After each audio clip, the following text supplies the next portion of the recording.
மாசத்துக்கு அப்புறம் இப்பத்தே ஊருக்கு வந்திருக்கே. என்ன வேணும் ஏது வேணும்னு என்னன்னு கவனிக்கவே மாட்டாளே என் மருமக. என் மைய வீட்டுக்கு வந்தா நல்லா சவுடால கால் மேல காலை போட்டுக்கிட்டு நினைச்சத திங்கலான்னு பார்த்தா இவ ஆளுக்கு முன்னாடி 100 நாள் வேலைக்குள்ள ஓடிரா. காலையிலேயே எந்திரிச்சு வேலைக்கு ஓடிரா. இல்ல ரூமுக்குள்ளேயே படுத்துக்கிட்டு செல்ல நொட்டு நொட்டு நொட்டுன்னு தட்டிக்கிட்டே கிடக்கா. மாமியார் ஊர்ல இருந்து வந்திருக்காங்களே, என்ன வேணும் ஏது வேணும்னு கவனிப்போம், அவங்களுக்கு நினைச்சத பிடிச்சத வாங்கி தருவோம் அப்படின்னு நான் நினைப்பு இருக்காது போல இருக்கு. என்ன புள்ளைய வளர்த்து விட்டுருக்காளே. அந்த போன்ல அப்படி என்னவே இருக்கோ தெரியல. வச்சு வச்சு பாத்துக்கிட்டே தான் இருக்கா. வீட்டு வேலையும் பார்க்க மாட்டா, அடுப்படி வேலையும் பார்க்க மாட்டா. என் மையனும் கண்டுக்கிற மாட்டானே. போய் தொலைன்னு விட்டுட்டு அவ வேலைக்கு போயிடுறேன்.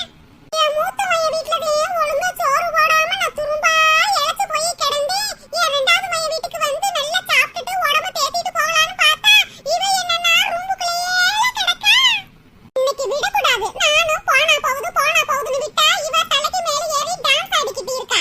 அடியே வசந்தி வசந்தி நத்தே கூப்பிட்டீங்களா? அடியே காலையில விடிஞ்சு எந்திரிச்சு வர நேரமாடி இது. ரூமுக்குள்ள அப்படி என்னடான்னு செய்யற? அது ஒண்ணு இல்லத்தே, நைட் பூரா பிக் பாஸ் பார்த்தேன். அதான் தூங்கி எந்திரிக்க லேட் ஆயிருச்சு. அடியே இன்னும் பிக் பாஸ் இன்னும் போடவே இல்லையேடி. நீ எந்த பிக் பாஸ பார்த்தா? எத்தே போன சீசனை பார்த்துக்கிட்டு இருந்தேன் தே. ஆண்டி அம்மா நீ போன சீசன் பார்க்கலையாக்கு? அதெல்லாம் பார்க்கத்தான் செஞ்சேன். இருந்தாலும் திரும்ப திரும்ப பார்க்கறதுல ஒரு சந்தோஷம். எத்தனை முறை பார்த்தாலும் அதே முகர கட்டைக்கு இருக்க போகுது. அதை ஏண்டி திரும்ப திரும்ப பார்த்துக்கிட்டு இருக்க? வெள்ளனத்துல தும்னத்தனா வெள்ளனத்துல எந்திரிச்சு வேலை பார்க்க முடியும். இப்போ என்னத்தே இந்த பாக்குறேன். ஆமா 10 மணிக்கு வந்து நீ நல்லா பாப்ப. அடி 10 மணி வரைக்கும் ஒரு குடும்ப கும்பல் தூங்கிக்கிட்டே இருந்தா குடும்பமும் தூங்கி போயிருமுடி. அட போங்கத்தே, நீங்கலாம் வரதுக்கு முன்னாடி நான் 12 மணிக்கிட்டே எந்திரிப்பேன். அப்பெல்லாம் நல்லா தானே இருந்துச்சு. நீங்க வரவுந்தேன் கத்திக்கிட்டே கிடக்கியே. அதான் மூதேவி வந்துருச்சு. என்னடி சொல்ற? அது வந்து ஒண்ணு இல்லத்தே, நீங்க சொல்றது சரிதான். மூதேவி வந்துரும் சொன்னேன். அதான பார்த்தேன். அதான் ஆல்ரெடி மூதேவி வந்து கட்டில் மேல சொகுசா உட்கார்ந்து இருக்கே. ஐயே வசந்தி, எனக்கு இப்ப சுட சுட இட்லியும் கார சட்னியும் சாப்பிடணும் போல இருக்கு. போய் செய்யி பா. எத்தே நானும் உங்க மையனும் வெளியில போறோம்தே. உங்களுக்கு தேவைனா நீங்களே அடுப்படியில போய் செய்யுங்க. அப்படி எங்க கலெக்டர் வேலைக்கு போறீங்க? எத்தே சொசைட்டிக்கு காசு கட்டணும்தே. அத நானும் உங்க மையனும் போறோம். போயிட்டு காலை சாப்பாடு அங்க முடிச்சிட்டு தான் வருவோம். நீங்க மட்டும் தானே இருக்கீங்க. உங்களுக்கு பிடிச்ச இட்லியும் கார சட்னியும் செஞ்சு சாப்பிடுங்க தே. எஸ்கேப் ஆயிரு வசந்தி. எப்படி சவுடால உட்காந்துக்கிட்டு சுட சுட இட்லியும் கார சட்னியும் வேணுமா? தேவைன்னா போய் செஞ்சு சாப்பிடட்டும். அடியே என்னைய மட்டும் தனியா விட்டுட்டு நீங்க ஊரை சுத்தலாம் நான் நினைச்சிட்டு இருக்கீங்க. விட மாட்டேன்டி. இந்த வச்சுக்கிறேன். என்ன கிளடி ஆஸ்கர் அவார்டு குடுக்குற மாதிரி நடிக்குது. இப்பதான் கல்லு மாதிரி உட்கார்ந்து இருந்துச்சு. குறுக்கெலும்பு உடைஞ்சிருச்சே.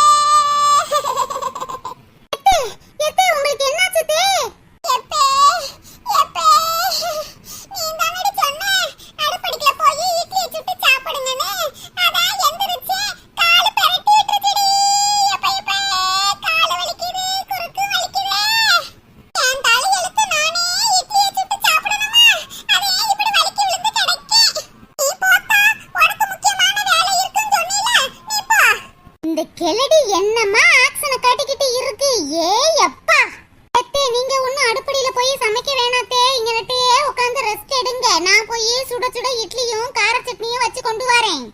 அப்படியே மருமகளே, இப்பதே என் குறுக்கு வலி கொஞ்சம் குறைஞ்சிருக்கு. எப்பா எப்பா.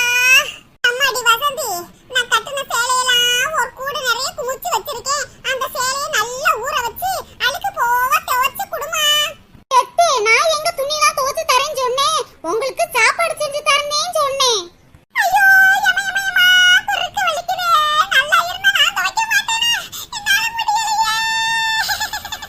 எத்தே என்னதான் அழுது புரண்டாலும் உங்க விட்டு துணியை என்னால துவைக்க முடியாது தே.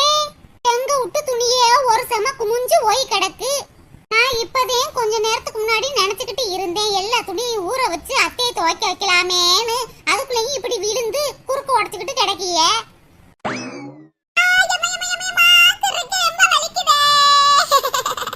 எல்லடி என்னமா நடிப்பு நடிக்கிறா? நீ 8 அடி பாஞ்சா நான் 16 அடி பாய்வேன்ல. வசந்தி கிட்டே வா. நீ ஒண்ணு துணியலாம் ஒண்ணு துவைக்க வேணாம். எனக்கு சுட சுட இட்லியும் கார சட்னியும் எடுத்துட்டு வா. எப்பா இந்த கிளடி நிமிஷத்துக்கு நிமிஷம் என்னமா பேசிக்கிட்டு இருக்கு. பெரிய பாறாங்கல் எடுத்து இது வாயில அடைக்கணும், அப்பதான் சரியா வரும். என்னடி வசந்தி திருத்திருன்னு முழிச்சிட்டு நிக்கிற? சீக்கிரமா போய் இட்லியை சுட்டுட்டு வா. வயிறு கப கப கபன்னு பசிக்குதுல. சரி தே. நான் இன்னைக்கு வெளியில போறேன்னு சொல்லவும் மனுஷியால தாங்க முடியல, பொங்கி எழுந்துட்டா. சை, இந்த கிளடி என்னைக்கு இந்த வீட்டுக்கு வந்துச்சோ என் நிம்மதி பூரா போச்சு. யாருக்கிட்ட? செல்ல தாய்கிட்டயா? வா. ஏய் அப்பா, இந்த கிளடி இங்க வந்து உட்கார்ந்துகிட்டு நம்மள வேலையா ஏவி கொல்றாளே. நாங்க பழைய கஞ்சி கூட வச்சு 2 நாள் வச்சு குடிச்சுக்குவோம். இது என்னன்னா இட்லி வேணும் சொல்லுது, கார சட்னி வேணும் சொல்லுது, தேங்காய் சட்னி வேணும் சொல்லுது. எப்பா எப்பா எப்பா, நான் இத்தனை நாள் நல்ல நிம்மதியா சந்தோஷமா இருந்தேன். நான் பாட்டுக்கு எந்திரிப்பேன், நான் பாட்டுக்கு தூங்குவேன், நினைச்சா சமைப்பேன், நினைச்சா சமைக்க மாட்டேன், ஹோட்டல்ல வாங்கி சாப்பிடுவேன். இப்படி இருந்த என்னையே சம சம சமன்னு சொல்லிக்கிட்டே இருக்கேன். கிளடி, உங்களுக்கு கார சட்னி இல்லாம வாய்க்குல இட்லி இறங்காதா? இந்த உங்களுக்காக ஸ்பெஷலா கார சட்னி செஞ்சு கொண்டு வரேன். மாமியாரே, உங்களுக்கு என்ன கார சட்னியா வேணும்? கார சட்னி உங்களுக்காகத்தான் ஸ்பெஷலா செஞ்சு வச்சிருக்கேன். நிறைய காரம் போட்டு செஞ்சிருக்கேன். நீங்க மட்டும் இத சாப்பிட்டா அம்புட்டுதே கக்கூசுக்குள்ளதான் இருக்கணும், வெளியிலயே இருக்க முடியாது. பரவாயில்லையே, மருமக மல்லிகைப்பூ மாதிரில இட்லி சுட்டு கொண்டு வரா. எத்தே இந்தாங்க தே, நீங்க கேட்ட சுட சுட இட்லியும் கார சட்னியும். எத்தே, இட்லியும் கார சட்னியும் சாப்பிட்டுட்டு எப்படி இருக்குன்னு சொல்லுங்க தே.